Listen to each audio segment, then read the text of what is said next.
Chega mais, Emílio, tudo bem? Bom dia, Mauro. Tudo bem vocês? Bom dia, Anitta. Bom dia, Emílio. E Miola. Bom dia, chefe. Tá sem som, Miola. Sem som. Tá sem som. Não te ouvimos. Vai. Não abriu. Não. Talvez tenha que sair e entrar de novo. Acho melhor você sair da transmissão e voltar. A gente vai começando com o Emílio. Vamos começando. Anitta, eu não conhecia, Ana Prestes.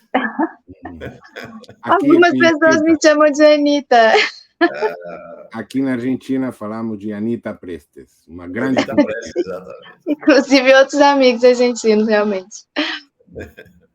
Emílio, o que está acontecendo aí na Argentina nessa última semana do ano? O que vai acontecer? Conta pra gente. O que tem acontecido são dois fatos, né, que marcam o início do governo do Javier Milei. O primeiro dele foi a devaluação da moeda, do peso argentino, em 110%, né, que foi a primeira medida que provocou uma queda brutal dos ingressos das classes populares e das classes médias. E a segunda medida, ainda também muito controvertida, foi o anúncio do presidente ultradireitista Milei de um decreto que nós chamamos decreto de necessidade e urgência, né, que é uma potestade do Poder Executivo em relação a situações muito específicas. Ele aproveitou, como bom neoliberal que é, para lançar esse decreto e aprofundar mais a crise. Um fato característico da governabilidade neoliberal, que é aproveitar uma situação que, obviamente, é de crise, sobretudo para as classes populares, mas para aprofundar a crise e inventar, né, uma suposta necessidade. Para quê? E aqui vou me referir brevemente ao conteúdo do decreto. Esse decreto, além das medidas econômicas que propõem a desregulação total, absoluta e total da economia argentina, tem um forte conteúdo político. E eu acho muito importante entender isso, porque esse decreto é a tentativa da direita, da ultradireita na Argentina, de fechar um ciclo histórico de conquistas sociais que vai aproximadamente nos últimos 80 anos na Argentina e quebrar, e esse é o objetivo político número 1 do decreto, quebrar a capacidade de organização, não só do movimento sindical, do movimento operário, mas também dos sindicatos de desempregados, que são uma das características, né, do processo de resistência na Argentina nessas últimas 2 décadas e meia. Então, o decreto do Milei não só favorece, obviamente, e isso muito preocupante, né, porque cada desregulação de lei apunta a favorecer a uma empresa e, sobretudo, o capital estrangeiro, né? Por exemplo, o absurdo que foi o discurso do Milei fez com que ele, durante o discurso, anunciou, por exemplo, a privatização da empresa de satélites. A Argentina é muito competitiva e é uma empresa estatal.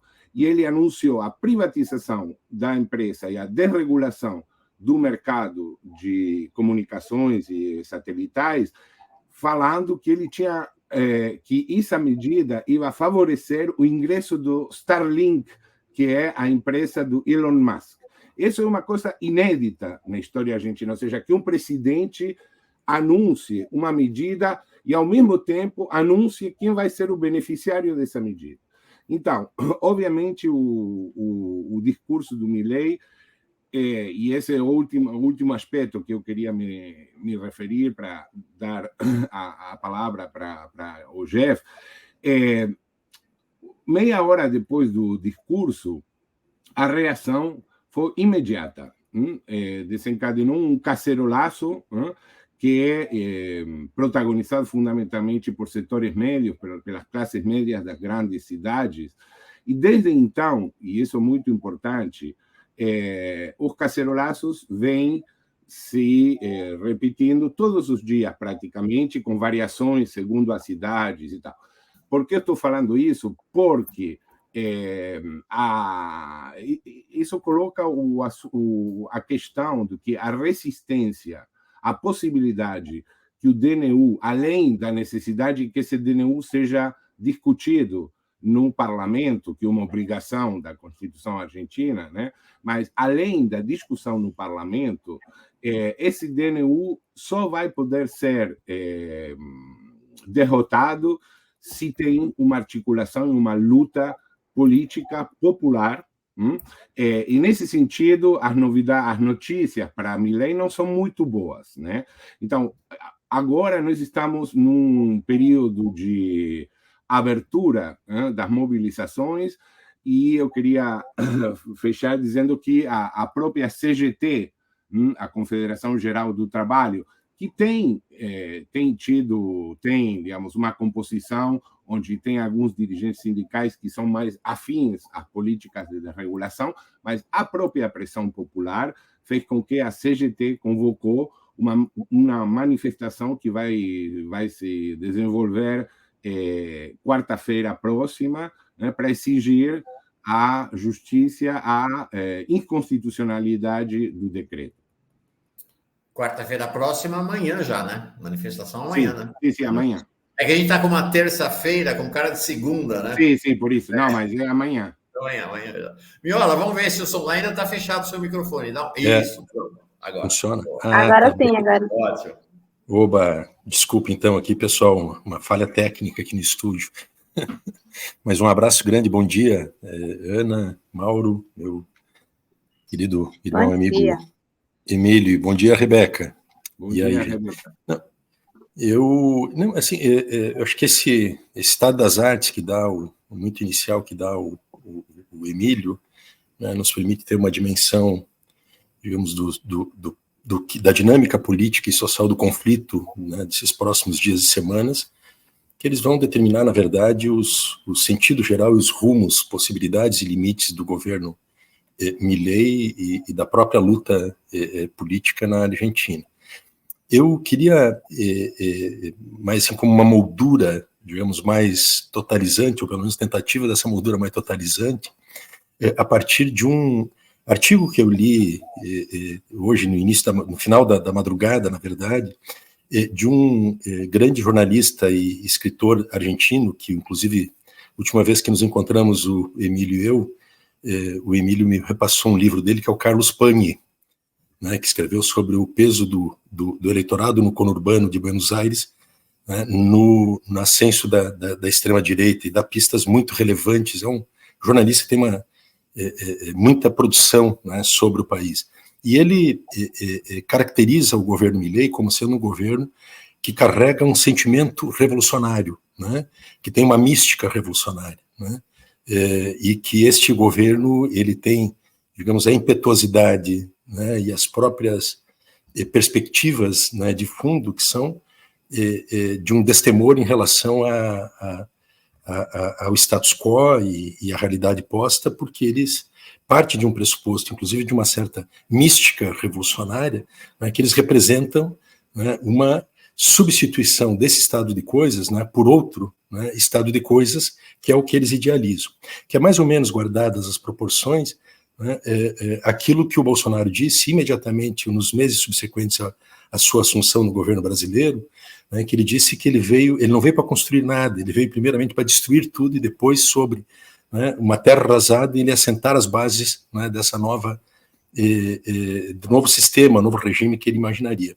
E eu vejo muito por aí no seguinte sentido: eu acho, né, que o Milei, como um dos expoentes da extrema-direita regional e internacional, que está à frente de um país com a importância que tem a Argentina, não só no continente sul-americano, mas mundialmente falando, eu acho que ele é a expressão, né, desta força-movimento da extrema-direita que tem esse sentido, não é revolucionário, mas revolucionário no sentido de uma contra-revolução fascista.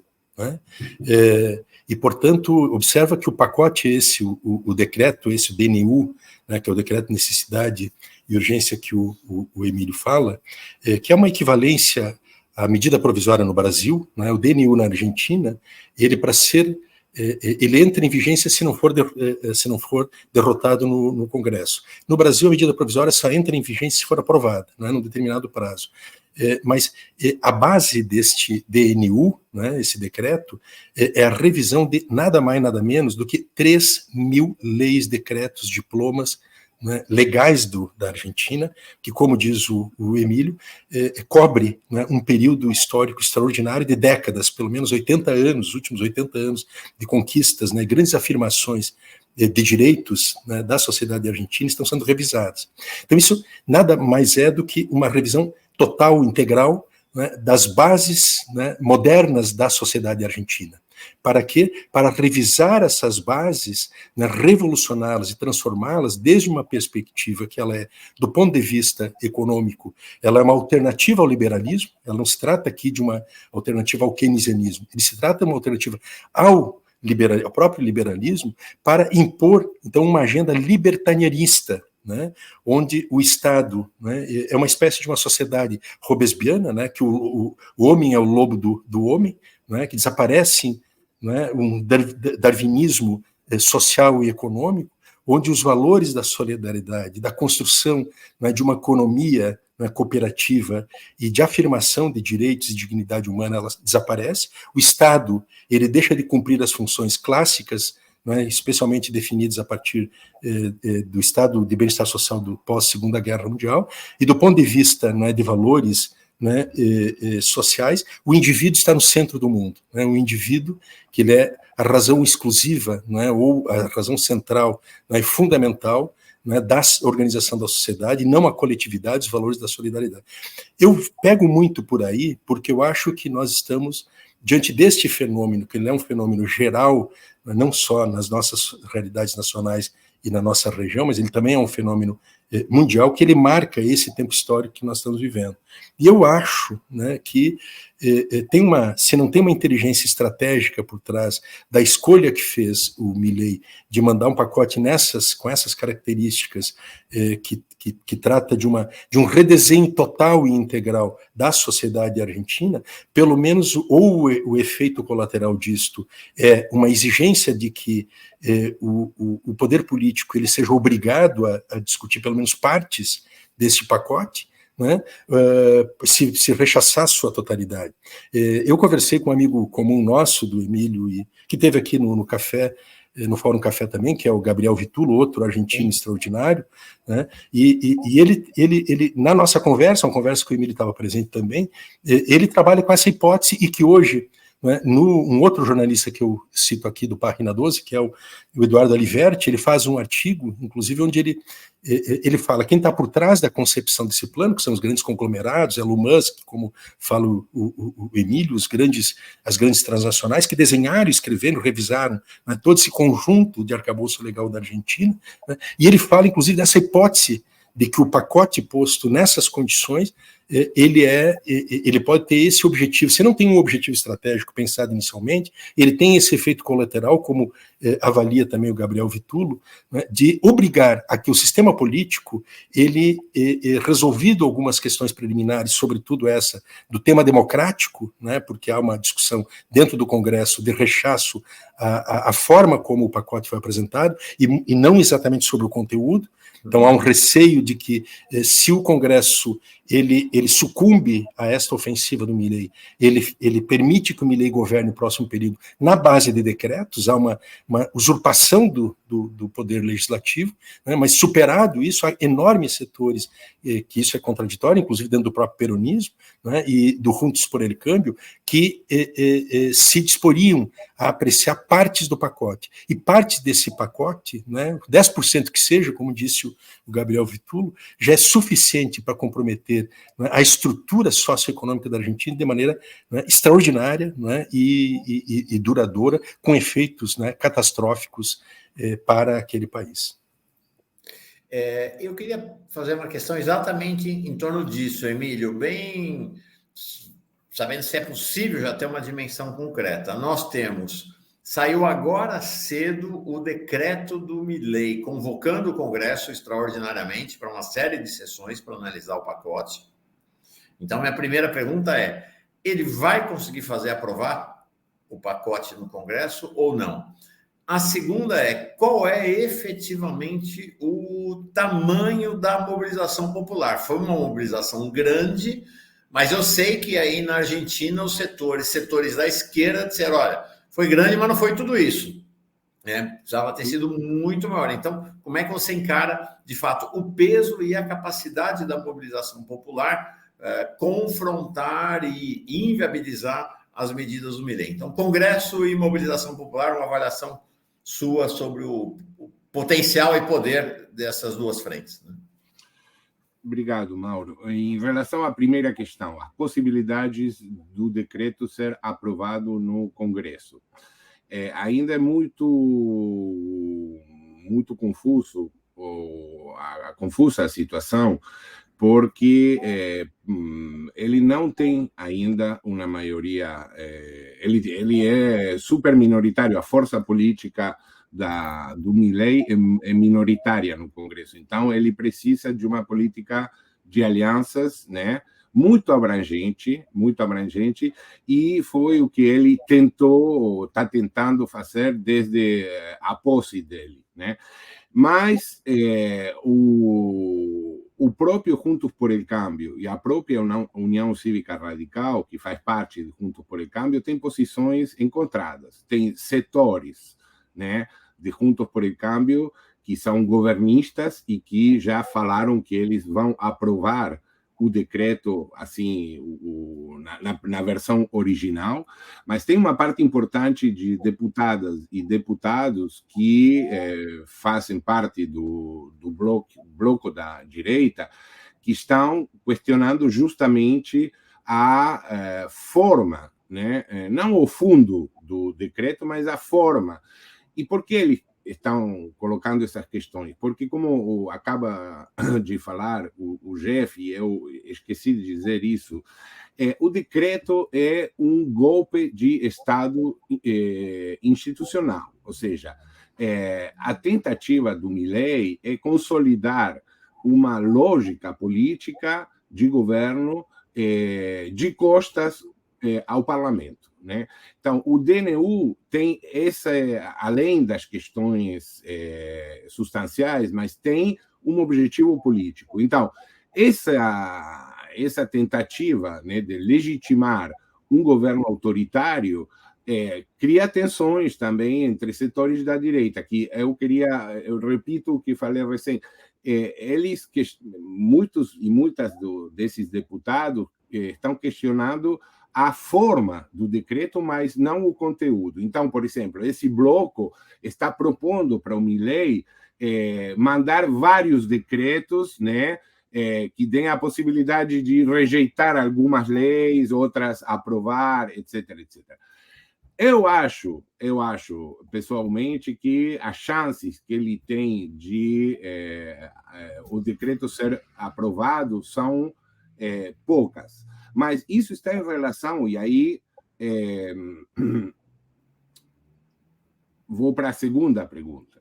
Isso está em relação com a capacidade de mobilização. Eu acho que o que está colocado hoje na Argentina é que, tanto no plano legislativo como no plano da justiça, né, porque já tem várias medidas, aqui se fala medidas de amparo, não sei como se diz em português, né, de pedidos de organizações, cidadãos, cidadãs à justiça, para a justiça anular o decreto. E, obviamente, nós sabemos, e sobretudo desde o período em que o Poder Judicial foi colonizado, né, por setores da direita, que os juízes que estão recebendo esses pedidos, eles vão atuar em função de uma correlação de forças políticas. Não tem argumento, ou seja, tem um argumento legal, mas eles vão, se eles quiserem, já temos vários exemplos na Argentina, eles vão ignorar os argumentos legais. Então, por isso que eu queria sublinhar a importância que tem, nesses momentos, a disputa política em contra do decreto. Aqui não é uma questão, obviamente, que é muito importante, né? Mas a derrota política, seja no parlamento, seja no âmbito da justiça, está diretamente vinculada com a disputa política nas ruas. E, em relação a isso, eu queria dizer duas coisas. Em primeiro lugar, é óbvio que muitos de nós desejaríamos que a resposta fosse ainda maior, mas eu acho que temos que levar em conta uma questão. O fato que, no primeiro mensagem pela cadeia nacional que o Milei fez, ele teve uma resposta contrária às suas medidas. A abrangência dessa rejeição popular está variando, mas eu acho que nós temos que colocar isso num ciclo de acumulação de forças, né? Mas o fato que, pela primeira vez, um presidente que foi eleito com 55% dos votos emitidos, e eu sublinho emitidos porque, em realidade, ele foi elegido com 33%, né, do padrão das listas de votantes, né? Quase 40% de abstenção. Então, a legitimidade real eleitoral dele é mais ou menos entre 30% e 35%. Mas o fato que esse anúncio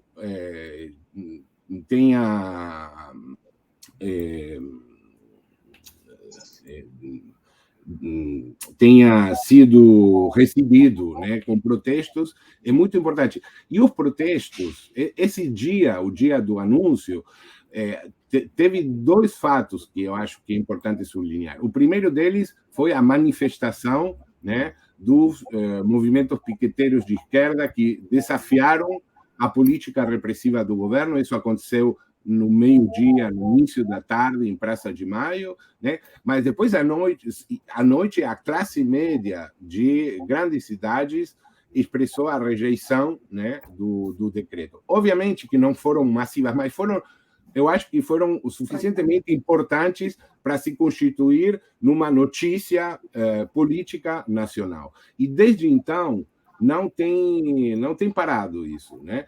Eu acho que a manifestação de amanhã é muito importante, Eu acho que vai ser massiva, né? E num período estival, num período de festas, né? Essa é uma particularidade que tem o nosso país, né? Essa capacidade de mobilização, né? Eu acho que os argentinos e as argentinas adoramos, né, nos mobilizar. Comemoramos o final do ano com mobilização. Isso vai acontecer amanhã, né? Mas a segunda coisa que eu queria dizer é que, para acrescentar essa importância da disputa política nas ruas, é o seguinte: a característica do governo e da força do Milei é muito singular. E aqui eu vou colocar uma comparação com o caso brasileiro. Nós nos lembramos que a construção política do Bolsonaro, que levou a ele para o poder, começou, né, antes das eleições. O que quero dizer? Eu me lembro, por exemplo, o assalto que a ultradireita brasileira, por exemplo, fez no movimento de manifestação pelo passe livre, esse foi um momento de acumulação política de uma força de ultradireitas, mas uma acumulação política que se fez com heterogeneidade, etc., mas que se fez na disputa política nas ruas, né? O bolsonarismo teve a capacidade de se sustentar num movimento de rejeição a algumas políticas. Isso não foi o caso do Milei. Milei, né, mesmo se ele teve algumas aparições no momento da pandemia, rejeitando a quarentena, etc., etc., não tem ponto de comparação com o processo de acumulação política que o bolsonarismo fez. Então, isso é muito importante, porque a diferença do Bolsonaro, que também fracassou, né, porque ele não foi reeleito, o Milei tem um duplo desafio no momento do lançamento dessa ofensiva ultra-neoliberal, que é, por um lado, o êxito das medidas, ou seja, que elas sejam aprovadas pelo parlamento e que sejam aceitadas pela população, e, ao mesmo tempo, a construção da força política própria dele, que ele não tem. E essa é uma diferença muito grande com o caso brasileiro. E, em relação a isso, é dizer, a tentativa que ele está fazendo de construir uma base de sustentação para a política dele, ele está fracassando rotundamente. De fato, o governo tinha convocado ações de apoio, né, nas praças do país para sábado passado, e eles tiveram que cancelar, porque se tocaram que não ia ser um fracasso político. Então, por que eu coloco isso? Porque justamente isso também faz parte do timing político, né, de confrontação com as políticas neoliberais. E eu acho que isso é uma coisa muito importante. Nesse sentido, né, eu acho que o movimento popular, a oposição política ao Milei, desde o dia em que ele anunciou as medidas, tem uma leve vantagem, que nós temos que aproveitar, né? Ou seja, para frear a possibilidade dele construir um movimento político de sustentação às políticas do governo. Uhum. Perfeito. Muito bom. Ana, eu vou ter que me despedir, gente. Estou de mudança aqui do Fórum Café para o Fórum Global. Queria agradecer muito a participação do Emílio, do Jeff Miola, nosso Jefferson. Daqui a pouco eu volto mais tarde para ouvir a resposta também do Miola para essas questões. E até amanhã para todo mundo, viu, gente? Tchau. Beijo, Ana. Tchau, tchau. Beijo, Ana. Tchau, tchau. Rebeca, você tinha uma questão para o Emílio que acho que coincide com o chat, né? Isso, fizeram aqui no chat. Primeiro, bom dia para o Emílio Miola. Eu saí aqui para me despedir do povo que estava em casa, porque época de festa é assim, né? Casa cheia. Mas bom dia para vocês, obrigado por estarem aqui. E a minha pergunta, Tadei, é no sentido dos eleitores do Milei, os apoiadores do Milei. Como os eleitores de Milei estão avaliando suas primeiras medidas e se eles estão fazendo alguma perseguição, oposição a esse pessoal que está indo para as ruas se manifestar, protestar contra essas medidas do Milei. E tem mais uma aqui, do Leandro Paiva, Leandro Parra. Ele diz, claro, Emílio Tadei, em que medida a tradição autoritária e conservadora da sociedade argentina, aliado à fragilidade da esquerda, pode potencializar uma ditadura? Como estão os militares nesse processo? Então, acho que essas duas perguntas se complementam, né, Tadei? Obrigado, Rebeca. Em relação à primeira, dizer o posicionamento dos eleitores do Milei, é óbvio que ainda tem uma parte importante, né, do núcleo eleitoral do Milei que tem expectativas, né? Mas isso não pode ser avaliado em termos gerais. Eu acho, por exemplo, mas ainda é muito cedo para saber, que os setores populares que votaram no Milei devem estar decepcionados, né? Porque o aumento do custo da vida é uma coisa impressionante. Ou seja, obviamente que nessa vez os setores médios vão ser os mais atingidos, né, pelas reformas, né? Mas os setores que já caíram nos ciclos neoliberais prévios também estão sofrendo, né? E, de fato, por exemplo, só para dar um exemplo, o transporte público vai aumentar a partir do 1º de janeiro, pela decisão do governo de tirar os subsídios ao transporte, vai ter aumentos de 150%, né? E isso vai atingir os próprios trabalhadores formais e informais que têm que se mobilizar, por exemplo, que moram na periferia da cidade de Buenos Aires e que vêm trabalhar diariamente na cidade de Buenos Aires. Isso vai fazer com que a porcentagem do salário que vai ser consagrada, né, para a mobilidade dos trabalhadores é enorme. Isso atinge diretamente os setores populares, né? Então, por enquanto, eu acho que estamos assim num momento onde é difícil, né, avaliar com precisão a rejeição das medidas. Eu tenho a certeza que essa rejeição existe. Ontem, o jornal Página 2, anteontem, publicou a primeira pesquisa, né, de uma Centro de Estudos de Opinião Pública. Sim, CEOP, né? Que fala que a queda da popularidade do Milei, desde o anúncio das medidas, foi de 6%. Ele passou de 60% de aprovação a 54%. Eu não sei, sempre sou muito cuidadoso com essas sondagens, né, mas, evidentemente, eu não tenho dúvida que deve ter tido uma queda. A amplitude da queda ainda é muito difícil, né? Mas, inclusive, na própria classe média que votou no Milei, por exemplo, quando você vai no supermercado, a sensação social, o clima social, é um clima muito ruim, né? Muito ruim. Então, isso é uma questão que está colocada e que vai ir evolucionando em função da própria, por um lado, da própria lógica dos preços e tal, e da própria mobilização popular. Por enquanto, eu diria, para não se enganar, que as manifestações, os atos de repúdio são essencialmente, né,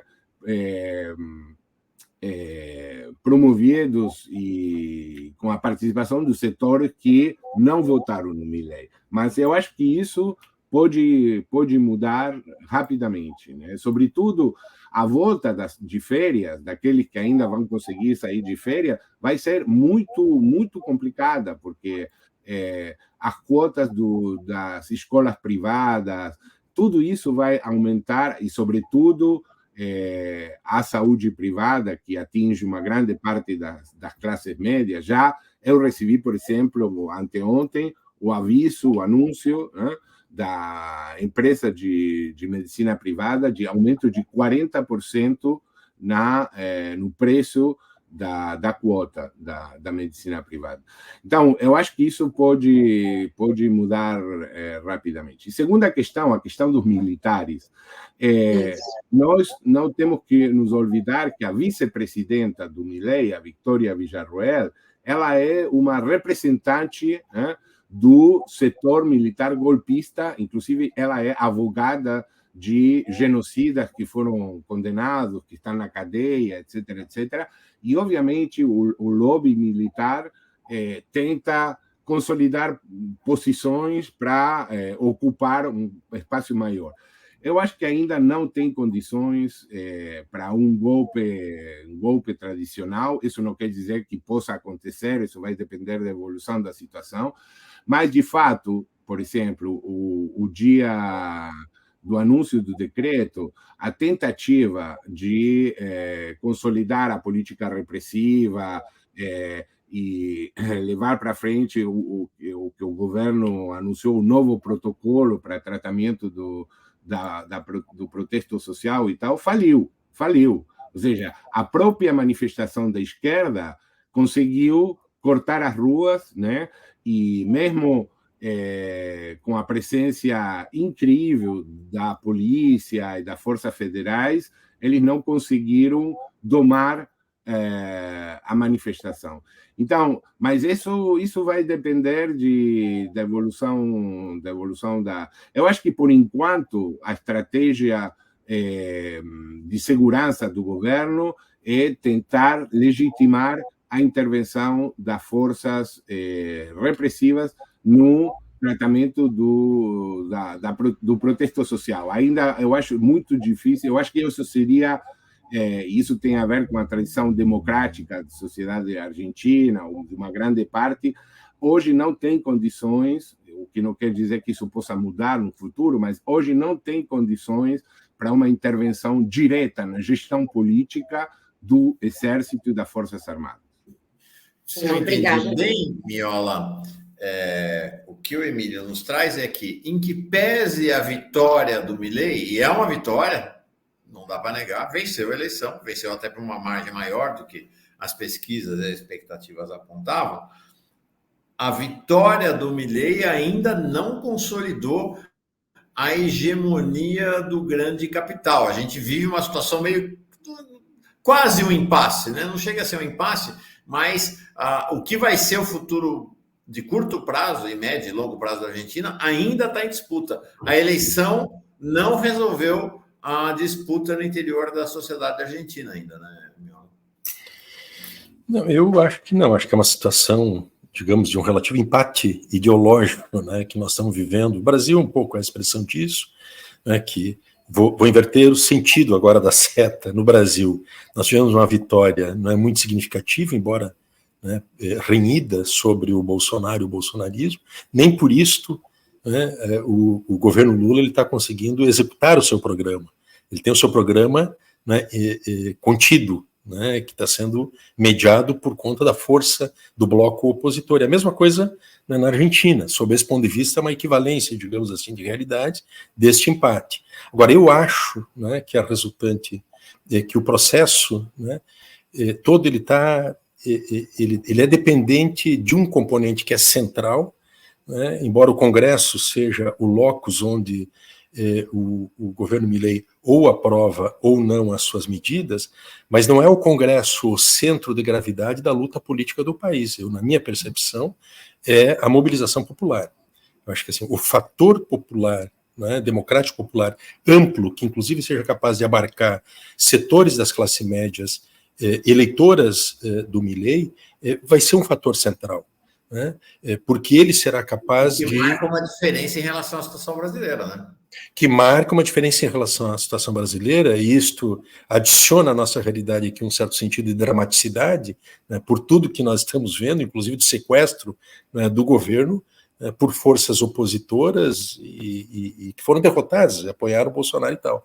Então, eu acho que o componente central ele é este, e retirando, digamos, essas pretensões bonapartistas do Milei, que estão expressas, né, nesse teste inicial de viabilizar um governo que governe por decretos, né, o Milei tem uma simbologia nisto, né, e que tem associação com essa opção estratégica que ele faz, que ele toma posse e ele faz questão, né, de vincar, que ele fica de costas para o Congresso, ele vai discursar para os seus na frente. E agora ele manda um outro recado para o próprio Congresso, que ele não governará, ele governará de costas para o Congresso. Né?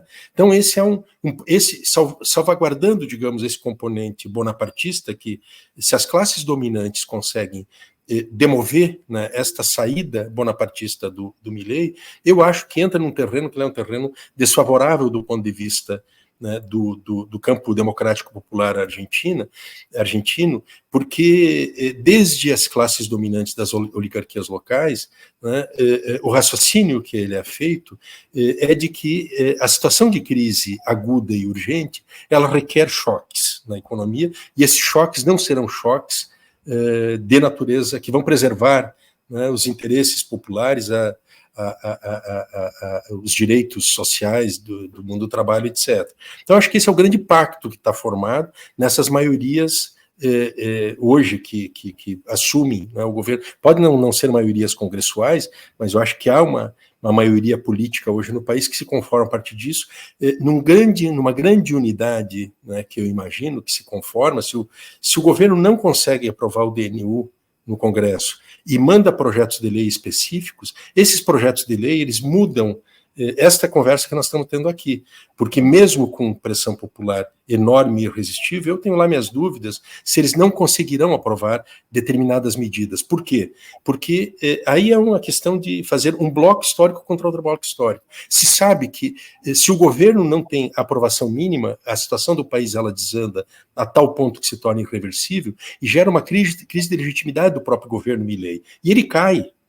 Mas em lugar do Milei, não vem a Villarroel, né, que é a vice que o Emílio fala.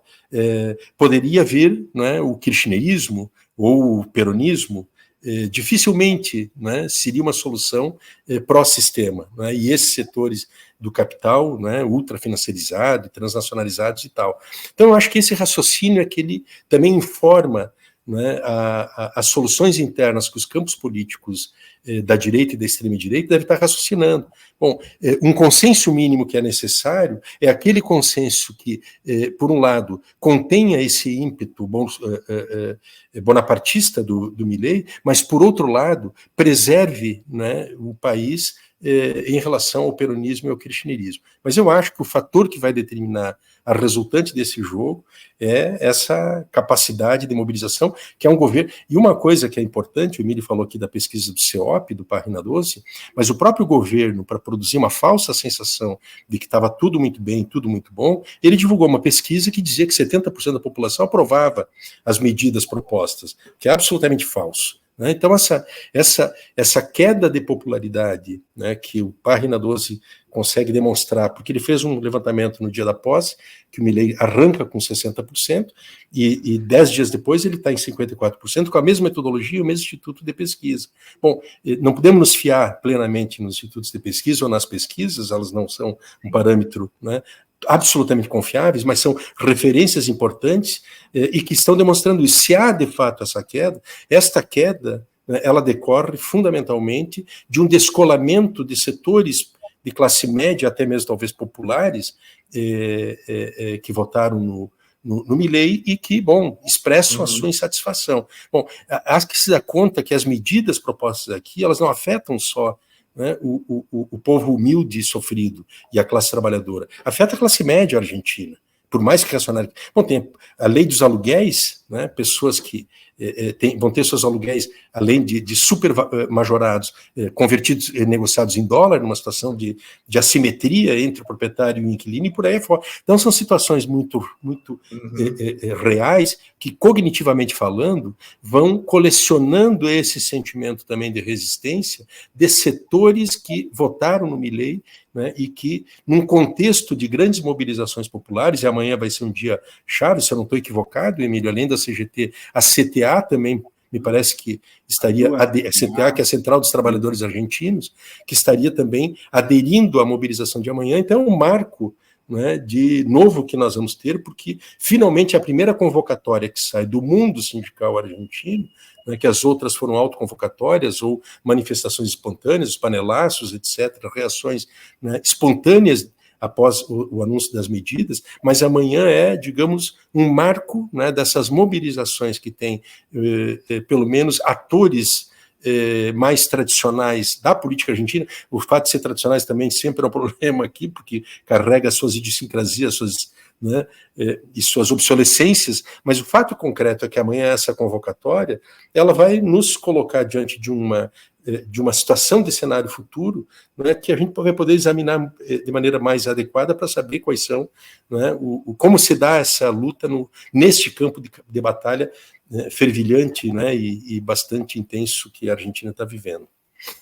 Emílio, para encerrar, olhando esse cenário, né, tirando a temperatura da Argentina a cada, né, que nem paciente com febre, né, tem que tirar a temperatura de tempos em tempos. Já dá para vislumbrar, ou é prematuro, quem serão as principais lideranças da oposição? Kicillof, o governador da província de Buenos Aires, será uma liderança? O Massa desapareceu ou vai continuar na cena? Como está a Cristina Kirchner? Como está o Alberto Fernandes? Enfim, como é que está esse jogo de construção da oposição ou da liderança da oposição ao governo Milei? obviamente, a aceleração das medidas e das políticas de contra-reforma neoliberal do Milei impactam no processo de reacomodação e rearticulação da oposição política. Nesse sentido, depois do anúncio do DNU, teve várias reuniões do campo do peronismo junto com o kirchnerismo, e teve uma que foi convocada justamente pelo governador da província de Buenos Aires, que é Axel Kicillof, né, que hoje é a principal figura política que aparece, ainda não está consolidada, mas que aparece com chances de se constituir como um relevo, né, dentro do campo kirchnerista. Mas ele tem um problema. Ele tem o problema que ele tem que gestionar a província, o estado mais importante da Argentina, em oposição ao governo, né? E isso coloca grandes desafios para ele. Mas eu acho ele nesse sentido uma pessoa muito esperta, e eu acho que ele vai conseguir ir consolidando a figura dele como uma figura de oposição em termos do jogo institucional. Mas, por fora, perto dele, também tem outras figuras, por exemplo, o próprio Juan Grabois, que foi candidato, né, pelos setores mais de esquerda dentro do peronismo contra o Massa. Ele perdeu nas eleições primárias, mas ele consolidou durante a campanha das primárias, se consolidou como uma referência nacional. E ambos, tanto o Kicillof como o Grabois, é interessante ver que eles fazem parte da geração de 2001, ou seja, eles nasceram a política, né, justamente na crise anterior à crise que nós estamos atravessando. Em relação a Cristina, eu não tenho muito para dizer, porque é muito chamativo, ela não tem se pronunciado, né? Nem pelas redes, nem na televisão, em relação às medidas, né? Isso, para mim, é um pouco preocupante, né? Eu acho que uma liderança como a liderança dela deveria ter sido mais ativa, né? Mas vamos ver, não sei o que acontece, né, com esse assunto. E o Alberto Fernandes, ele já está tranquilo na Espanha, depois de ter feito o desastre que ele fez. Ele pegou o avião e foi comemorar a Navidade na Espanha com a família dele. Eu acho que, por enquanto, ele tem chances quase nulas de voltar para a vida política argentina.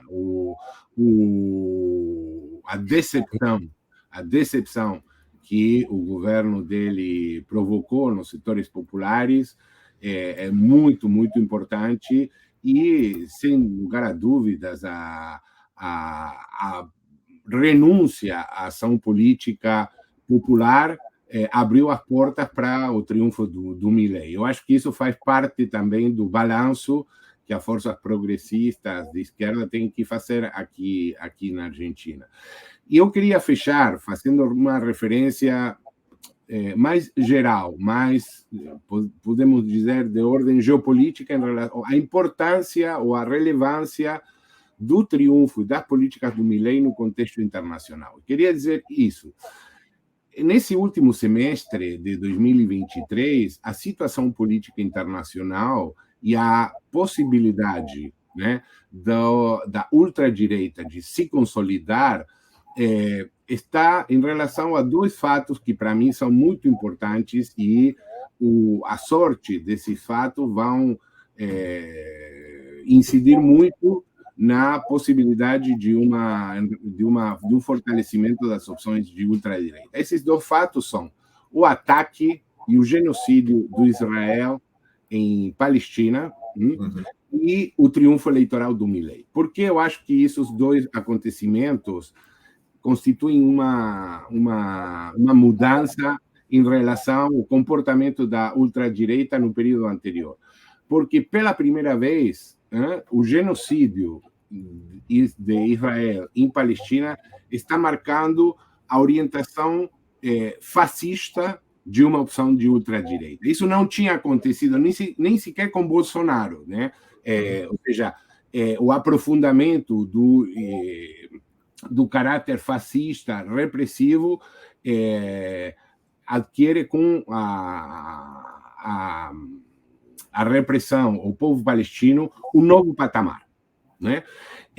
Por outro lado, o triunfo eleitoral do Milei constitui uma oportunidade enorme para o Trump, né, de consolidar uma aliança política na América Latina em momentos em que os Estados Unidos estão tentando reforçar, num conceito de fragilidade internacional marcado pelo estancamento na guerra da Ucrânia e tal, eles estão tentando consolidar a autoridade deles na América Latina. E a situação no México e no Brasil, no curto prazo, indica que esses dois países, que são os principais da América Latina, não vão ser aliados diretos da política do Trump, pelo contrário. Então, o triunfo do Milei abre a possibilidade de uma mudança de relação de forças da política do trumpismo nos Estados Unidos, né? E, nesse sentido, também a possibilidade de um endurecimento da política. Eu não diria que agora, nesse contexto, o governo do Milei é um governo fascista, né? O que não quer dizer que ele possa se consolidar nesse sentido, mas para se consolidar como um governo claramente fascista, como o governo do Netanyahu, ele tem que avançar, né, no endurecimento da política repressiva de ataque às organizações populares. As condições políticas, por enquanto, não estão dadas, o que, volto a dizer, não quer dizer que isso possa acontecer. Então, a derrota do Milei e a derrota do Netanyahu em Israel são elementos decisivos nesse contexto geopolítico para a possibilidade que a ultradireita, tanto seja na Europa como no Brasil ou em outros países da América Latina, não se consolide, porque a consolidação num período próximo da ultradireita não vai ter as mesmas características que as experiências de ultradireita como no Brasil. Ou seja, um triunfo do bolsonarismo nas eleições municipais em 2024, no caso que o governo Milei conseguisse consolidar as políticas e Israel consolidasse, né, a política de extermínio, conseguisse uma Nakba, o que eu acho que vai ser muito, muito difícil, mas essas duas situações consolidariam a forças da ultradireita, e essa consolidação, no caso, por exemplo, do bolsonarismo no Brasil, teria características ainda bem mais marcadas no sentido autoritário do que no primeiro período do Bolsonaro. Por isso, e eu escutei o final da intervenção do Genuíno, e ele ressaltava, sublinhava o fato que da importância de colocar a mobilização popular no centro da estratégia. E eu acho que, tanto aqui na Argentina, como no mundo em relação ao genocídio palestino, a mobilização política é uma condição de debilitamento, né, dessas novas experiências de ultradireita que estão tentando se consolidar. Sim. É claro que, do ponto de vista popular, não necessariamente, mas você traz um ingrediente importante, que é a questão dos Estados Unidos, né? A eleição nos Estados Unidos está mais lá para frente, né? Em 5 de novembro de 2024, mas cada passo da eleição estadunidense vai ter reflexo sobre a situação política, tanto no Brasil como na Argentina. Então, sei lá, dia 5 de março vai ter a chamada super terça-feira, decisiva para as primárias. Dependendo do tamanho do triunfo do Trump, ou fracasso, do triunfo ou fracasso do Biden, isso vai também condicionando o ritmo político dos países. Não é só a eleição lá em novembro, né? Todo esse percurso da eleição estadunidense vai impactar a política aqui. Temos mais 2 minutos, Emílio. Esqueci de perguntar sobre um personagem que apareceu para nós, brasileiros e brasileiras, brasileiros e brasileiras, é novo, mas que eu queria que você desse uma palhinha para nós, que é o Eduardo Beliboni, que é o líder do Polo Obreiro. Polo Obreiro é esse movimento, né, partido movimento, né, que tem assumido a liderança, não é de agora, já faz bastante tempo, das mobilizações de rua. Ele tem alguma relevância aí no cenário político argentino? Sim, ele não é que surgiu agora, né? Ele faz parte do Polo Operário, que é uma organização da esquerda de origem trotskista, mas que tem feito uma aposta muito importante na construção, no fortalecimento de uma parte do movimento piqueteiro, né? E então essa é a tradição do Beliboni, não é um personagem que entrou anteontem na política, né? E o polo operário tem uma implantação importante nos setores piqueteiros.